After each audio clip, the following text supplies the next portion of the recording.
Hello everybody, LeetChallengeR here and welcome back to the channel. Today we'll be starting Pokemon Advanced Adventures, the reboot series of my journey throughout the world of Pokemon. So without further ado, let's get into a Charmander to go.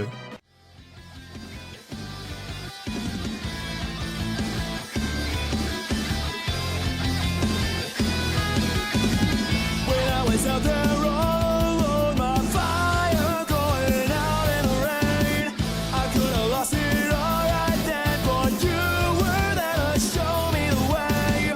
You told me I'd be strong if I could just push through, and so I promise you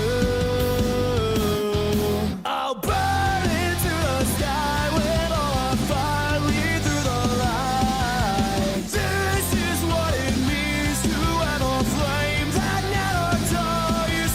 I'll give it everything I got. I'll put it all my trust in you. Ignite the fire living in our hearts. It's what we gotta do.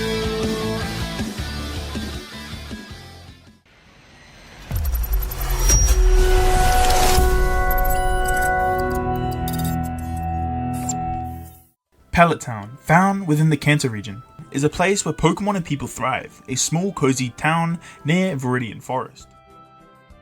And this is Professor Oak's laboratory. We'll see a camp set up, and inside the tent is a boy. That boy is me, Colby, alongside my best friend Charmander. I'm 5 years old here. Charmander hatched the same day I was born, and we've been best friends ever since. We would play together by a playground. We'd also play in the woods with other people. We would also secretly battle wild Pokemon, and we'd stay together 24/7, even while eating, while sleeping, and even while we learn. In the backyard Pokemon sanctuary of Professor Oak's lab, there's a campsite set up, and inside the tent is my younger self with Charmander. Not yet my Pokemon, but my best friend nevertheless. We chuckle and laugh together. We end up falling asleep together. In the morning, the sun rises and wakes me from the tent, and I get out to see it's the present day, where I was camping at Professor Oak's lab the day of the trainers starting their journey, to not be late, and to also ensure I get Charmander. I run across the field as quickly as possible and go inside. Professor looks up to see me out of breath. He has a cup of coffee in his hand as he'd just gotten up himself. I beg him to let me choose Charmander right now. He hesitates, but I tell him he told me that anyone can get the Pokemon when they arrive on the day. Oak sighs and agrees, and we go to the Pokeballs, and I grab Charmander's Pokeball. I stare at it and say, I choose Charmander. And Professor Oak nods. He hands me my Pokedex and my other Pokeballs. He says Charmander is now officially mine. I smile widely, ecstatic that Charmander is now mine. I send him out and hold him. We smile and laugh, happy this day finally arrived. He then climbs onto my shoulder. I thank Professor Oak and he nods. Charmander and I walk out the building and Gary is there. He looks confused and annoyed. He asks what I'm doing and why I've got Charmander. I tell him it's because I started my journey, and he asks how did I get here first when he lives closer. I tell him that I slept in the backyard to ensure Charmander would be my starter. Gary looks stunned before rolling his eyes and scoffing, pushing past me to go inside. I sigh, not caring, as today is the day I start my journey and become the official trainer of Charmander. We quickly go home as my mum said I could sleep at Professor Oak's to ensure Charmander would be my starter only if I came home right after to show her. Once at my house, my mother walks out and greets me. She tells me she's happy I managed to get Charmander, and Charmander lets out a little roar. She can tell I'm itching to set out and start my travels. She gives me a hug and tells Charmander to keep an eye on me, and Charmander nods. We say goodbye and we leave. We waste no time rushing to find some wild Pokemon, and we enter Viridian Forest. I ask Charmander what we should do first, and Charmander thinks. But before he could suggest anything, a wild Weedle drops from a tree in front of us. I smirk and so does Charmander. I nod and Charmander jumps down. I call for an Ember and Weedle faints, but its cry alerts a horde of Beedrill, so I pick up Charmander and run away. After a while of running, we catch our breath by a lake. A wild Pidgey lands on my head. Charmander uses a Ember but misses hitting my face. Pidgey moves to not get hit and lands back on my head. I'm confused, so I take out my Pokedex. It suggests that Pidgey might be mistaking my hair for its nest, since my hair is similar looking to a common Pidgey nest. I look surprised and Charmander looks at Pidgey as if trying to figure out how to get it. I grab out a Pokeball and throw it up and walk under it so it hits Pidgey, which works and it rolls off my head into my hands.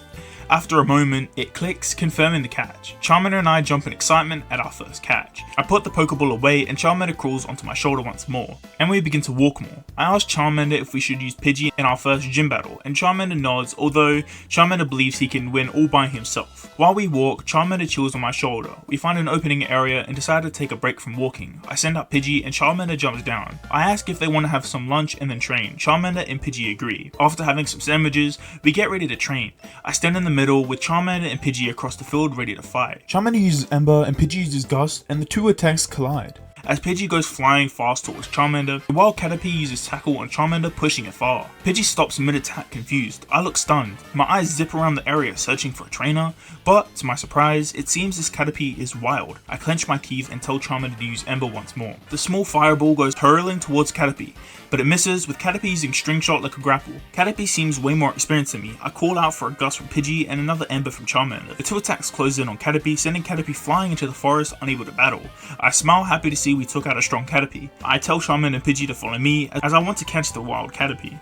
While we search around the forest, After a while, we finally find Caterpie, but it's in a nest of wild Kakuna. I look stunned. I've never seen so many Kakuna in one spot before. Charmander heads back on my shoulder with Pidgey landing on my head. A bunch of Beedrill come out of the trees and swarm us. We run as fast as we possibly can, but the few Beedrill follow us. We run fast, weaving through the forest, but all but one Beedrill gave up. We get to an edge of a cliff. Charmander, Pidgey and I are on the edge of it. Beedrill glares at us, not willing to forgive us so easy for disturbing their peace. Charmander uses Ember and Pidgey uses Gust. Beedrill evades the attack with little to no effort. It's clear that this Beedrill isn't going down without a battle. Beedrill charges up with a Poison Jab and it charges towards us, but it's stopped as two vines latch around its stomach.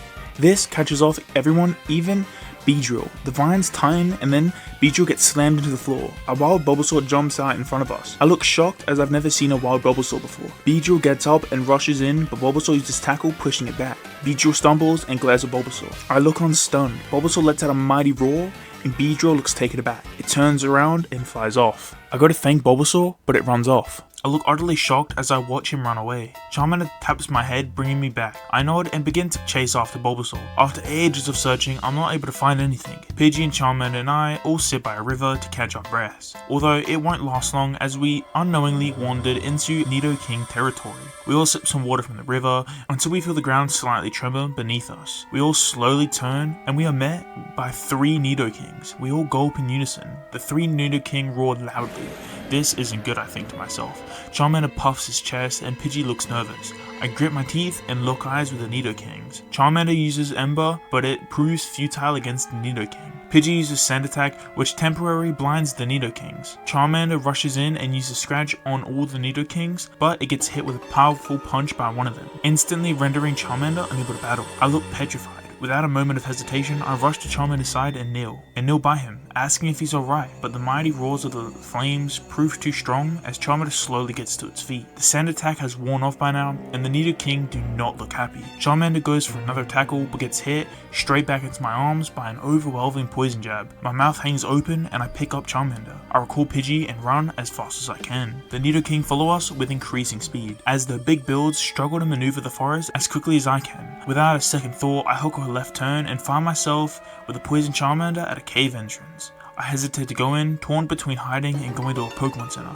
But when I hear a few nearby roars of Nidokings, I head into the cave to try and wait out their enraged states. Charmander is very hurt and I feel incredibly helpless, but a bright blue light catches my eye as I see a man with a lab coat walking towards me from in the cave. I look up confused and nervous. I ask if they could help me go to a nearest Pokemon Center. The man nods and gestures for me to follow him. I cradle my Poison Charmander in my arms and keep quiet. As we weave through the forest and arrive at Viridian City, the man gestures for me to keep following him. I agree and thank him as we walk. Once we find the Pokemon Center, I thank him a lot, expressing how much this means to me and that I'd pay him back someday. The man smiles warmly and nods before taking his leave. I watch in surprise at his kindness, but then I remember the task at hand and go inside and greet Nurse Joy, begging for help as Charmander is getting worse by the second. Chansey comes up and holds the tray cart still as Nurse Joy gracefully picks up Charmander and puts it water onto the tray. She informs me it will take a while due to how severe it is. I sigh and nod, thanking Nurse Joy before watching as she leaves. I head out the Pokemon Center and send out Pidgey. I guess it's just you and I for now, I say worriedly to Pidgey. We begin to walk, and whilst we walk, we stop by a shop to buy some treats. We stop to enjoy our treats before continuing to explore the city. I see a gym building and excitedly rush over. I knock on the door, but no one answers. I look annoyed, thinking it's rude that I'm being ignored. An old man sees me and comes over. He asks if I'm looking to take on the gym here. I nod, explaining I'm waiting for my Charmander to be healed before challenging the gym. The old man chuckles softly. He apologizes for laughing and assures me he doesn't find my Charmander being injured funny. That he made a comment to his wife about trainers mistaking Viridian Forest Gym as open. I look confused, and the man continues. He explains that the gym leader of the gym left a while ago for some unknown reason. I look saddened and ask if he knows when he'll be back. The old man chuckles gently to himself and tells me how the gym leader tends to take fairly sized hiatuses, so he hasn't got the tiniest of clue. I sigh, but thank you for letting me know so I didn't waste my time. He tells me not to worry about it. He also informs me there's a nice cafe down the road I can spend my time while I wait for my Charmander. I smile and Pidgey chirps happily. I thank the old man and dash off. On the way to the cafe, I get tripped. I get up and dust myself off before looking to see an Ekans. I go to apologize, but it quickly dashes off. I follow it and try to keep up, but I get led to a dead end. I go to turn around, but there's an Arbok blocking the exit. I look around as I see Spearow, Grimer, Rattata, Raticate, and even Ekans surrounding me. I look at the Grimer and wonder why it looks like a snotball. I look worried and Pidgey chirps anxiously. This isn't good, I think to myself. Pidgey uses Sand Attack and it blinds the Pokemon. We run as fast as we can to get out of the dead end, and we manage to find an abandoned warehouse and we rush inside to catch our breaths. The wild Pokemon end up finding us as we accidentally ran into their hideout. I look angry as my first day as a trainer has been nothing but trouble. I grit my teeth and tell Pidgey to use Gust. The attack does barely anything to the Arbok as a Rattata tanks the hit for it. I growl slightly, clearly very annoyed. The old man from before sends out an Alakazam. I look surprised as I didn't expect to see him here, and I've also never seen an Alakazam before. He clears his throat and the Alakazam uses Psychic, pushing away all the wild Pokemon. I thank the old man for the help and he chuckles. He tells me he hasn't felt this useful for a very long time and thanked me. We chuckle together and leave the abandoned building. He recalls his Alakazam and I hold Pidgey tight. He escorts me back to the Pokemon Center and I thank him once again and he thanks me again before leaving. I go inside and ask Nurse Joy if I can see Charmander. She smiles and nods, telling me how Charmander is currently resting and she'll probably be fine in the morning. I thank her and we walk to the room where Charmander lies asleep. I set Pidgey down, telling him to have some rest. He chirps softly before dozing off. I sit by Charmander's side while Pidgey and Charmander sleep. I look at the window